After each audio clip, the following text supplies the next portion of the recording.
Custom coasters for a game I've never played. Challenge accepted. From Slate inconsistencies to personalized character icons, this commission project pushed me to learn, adapt, and create something truly unique for every player at the table. Hey there, everybody. This video is about my first ever commission project, custom 4-inch round Slate coasters for a friend of mine and his gaming crew. I've never played Frosthaven myself, but that didn't stop me from making something that would feel meaningful to each player. From laser calibration to creating designs for each unique character, I'll share every step, mistake, wins, and lesson learned on the way. Being my first commission project, I knew there'd be learning curves along the way, but I didn't realize how much trial and error would be along the way. One of the biggest challenges, not all Slate coasters are the same thickness, which meant I had to calibrate my machine for every coaster that I engraved to make sure the engraving was consistent and detailed every single time. Before jumping into the main design, I decided I wanted to test my laser engraver on the back of the coaster, and I used my Silverback Troop logo to test it out. This let me dial in my laser and figure out what I needed to do and how it interacted with the Slate surface. Before etching the coaster, I applied a clear coat on it. Everything online says that gets the best results. I tried it with and without, and I do agree that having that clear coat on it will give it a best finish. It really makes the design pop.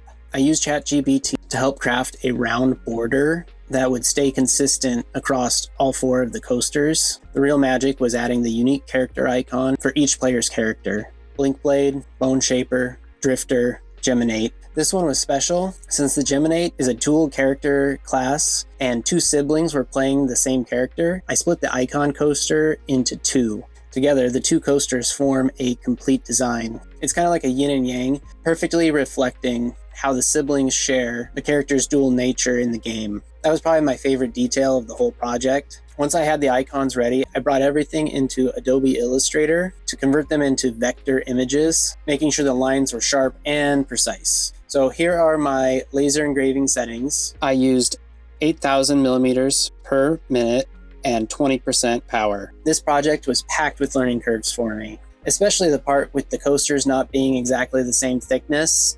I thought I was going to be able to lay these all out on my bed of my engraver and just let my laser engraver go, but I couldn't. I had to set up each individual one, making sure each one was in the correct location and that the laser was calibrated for each one.